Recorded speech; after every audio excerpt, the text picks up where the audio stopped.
Welcome to Fast Effect Double Speed Magic the Gathering from ELD's Time Vault Games. This is the January ELD Premodern Open, also part of the New England Premodern Massachusetts Monthly, as supported by Duress Crew's relentless pursuit of community building. Here we have Martin on Oath and Brian on Replenish. Replenish is a bit of a boogeyman, utilizing Parallax Tide as a quasi-win condition, completely obliterating all of your opponent's mana, leaving them unable to defend themselves. Deal with the rest of your deck here. Good start, though, for Martin. He's on Oath, and he is actually attacking with a Treetop Village thanks to this Mox Diamond. Wasteland, not going to be inconsequential, despite having a potential for a very solid mana base with Replenish. You could just run basics and Flooded Strands, maybe some Adakar Wastes. The deck is chosen to be a little bit faster, running cards like Ancient Tomb, which I am in favor of. And here we see why. This Ancient Attunement coming down, that card is extremely difficult to contend with. Mana Denial, one of the ways that you can potentially do it. Another hit from the Treetop Village. Attunement. You draw 3 and then discard 4. Turning it to its hand, really just a ton of digging. Build up that graveyard for a game-breaking Replenish, particularly strong in Game 1 when your opponent is much less likely to have any type of interaction with the graveyard. And a Mishra's Factory turning sideways. Now Rishadenport going after Brian's mana base. Keeping him pinned down, just 1 mana going into his turn.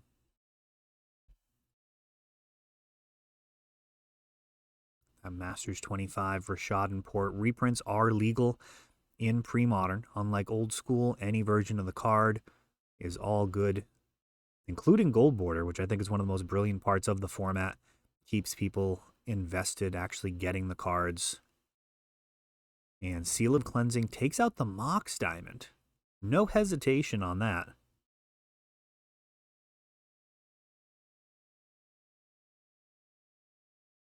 Rishadenport tapping down. Oh, actually a little bit of spice here. So in response to the Rishadenport activation, tapping Ancient Tomb, letting the ability resolve, and then Frantic Search to go into his main phase with untapped lands, playing a land for turn, and he is getting a ton back. Look at this. Attunement, 2 Parallax Waves, 3 Opalescences. I mean, this is a strong argument for the inclusion of Frantic Search in this deck. Playing around Rishadenport, which is one of the stronger cards in the format. Wow. That Replenish just ending the game. Frantic Search freeing him from the Mana Denial. He had a Wasteland and a Rishadenport, just not enough. Thanks to Frantic Search. Able to skip over the sideboarding. Didn't actually pay attention to what they were sideboarding. I'm not sure if I would have been able to see it, but we will discover as this plays out. Sylvan Library. 1 and a green. Bomb of an enchantment. In some ways might be the better 1 and a green enchantment in this Oath of Druids deck, as Replenish not really going to have any creatures in play unless things have gone horribly wrong. So at that point, if they have an Opalescence in play, I mean, you're probably losing, even if you do get out whatever you're oathing up. Call of the Herd. That is a classic pivot for Oath decks. Taking out their Oath of Druids, bringing in Call of the Herd. Helps supplement the beatdown. And then also in those matchups where you are in kind of like a control matchup where they're unlikely to have creatures, Call of the Herd lines up so well with counter magic. Needing two cards to handle, either 2 counter spells or a counter spell and a Swords to Plowshares. Now that is a banger right there. Sphere of Resistance. That card is horrifying to play against. I've had vintage decks back in the day just trying to brew, and they had really positive results when Sphere of Resistance came out. I mean, it didn't matter what the deck was. I had a literally just like tribal one drops. I'm talking about things like Sarcomancy and Carnophage, and it was like Dark Ritual out some, cheap bodies.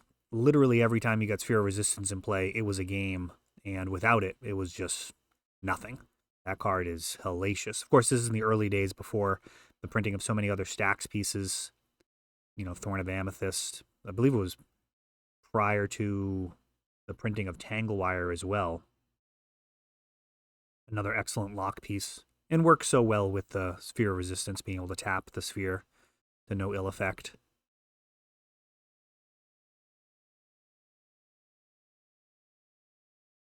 Got the Fallout version.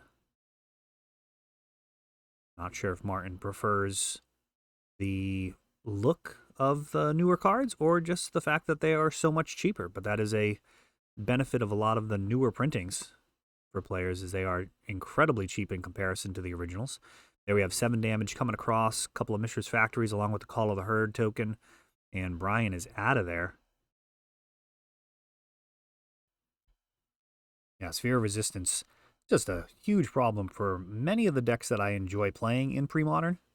Not as big a deal for like a dedicated control deck. It's a problem, but not on the same level as a deck that's intentionally trying to play multiple spells in the same turn.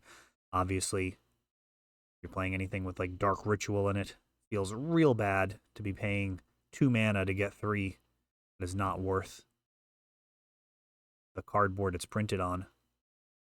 But Sylvan Library and Sphere of Resistance, things looking good for Martin, very similar.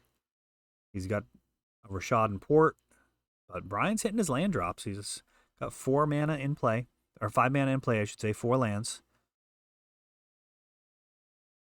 Ooh, Parallax Tide.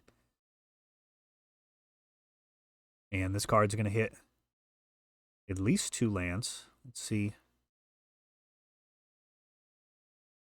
Brian being a little conservative there. This does give Martin the potential to get out a card like Mox Diamond, or get a 1 mana card online. There is a Mox Diamond. Discarding what looks like a Treetop Village.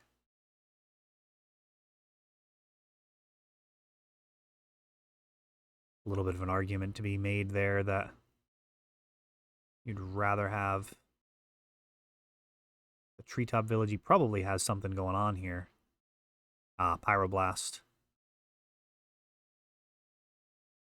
Yeah, so Pyroblast is going to take out this Parallax Tide, and that'll return the previously exiled lands.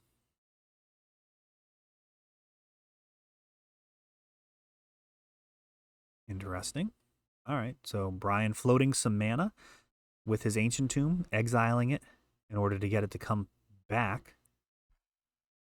We got some plays being made here. Let's see if we can follow along into another Parallax Tide. So Pyroblast. One of the better cards in the format right now in terms of metagame players. For only 1 red, being able to counter a Parallax Tide or an Attunement. It's really the best way to handle those cards. Once they enter the battlefield, they can be extremely difficult to interact with. And Naturalize.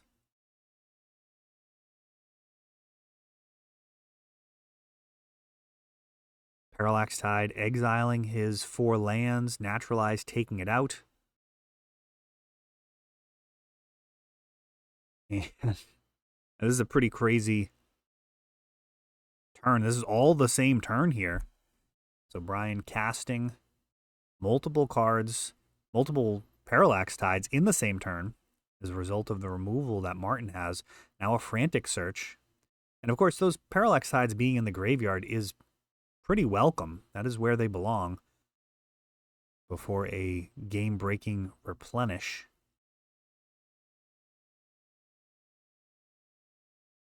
Which at this point, I think you would fire off if you could. And will buy a lot of turns. Sphere of Resistance, requiring attunement for the 1 extra mana, which was floating. And looks like not going to have the white mana necessary. Interesting that Brian didn't dig on that turn. Suppose he couldn't actually cast a Replenish as he only has 4 mana available, but a Seal of Cleansing might have been good enough.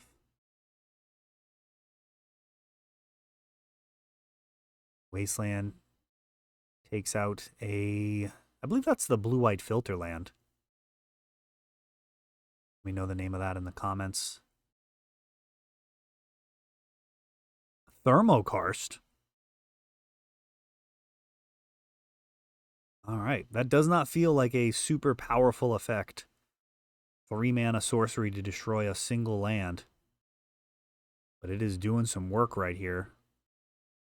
Setting Brian back to 3 lands. Under a Sphere of Resistance.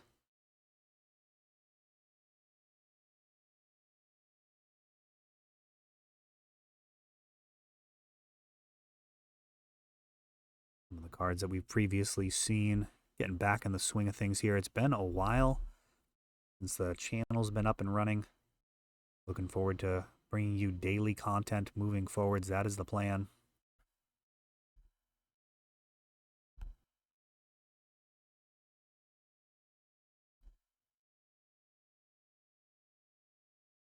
A little bit of break in the action there. Martin in pretty reasonable shape here. Got that Rashadan port. Keeping Brian's mana down. Oh, and a Tormod's Crypt.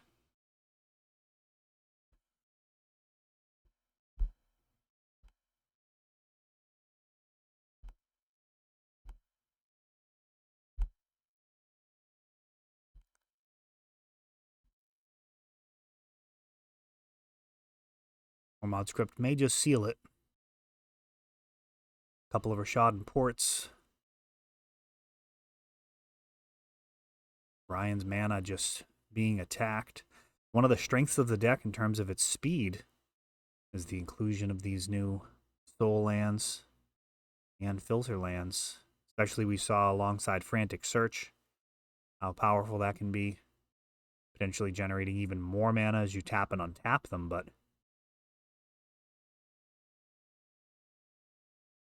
Brian getting a little taste of his own medicine in terms of denying his opponent mana. Just 3 lands.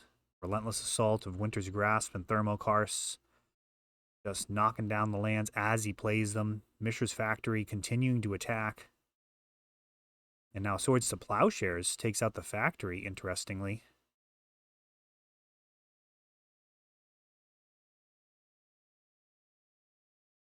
There's a little bit of a problem of utilizing your mana to cast your Stone Rain effects. Does alleviate the tapping down of the Rashadan ports. I don't love having that white mana open as you attack. But Martin's in pretty good shape. And now another land destruction spell. 2 Rashadan ports versus 2 islands. Who will win that? And there's the handshake. Be just 2 more attacks. No chance of Brian getting out of that one as Martin shows us what it takes to take out Replenish.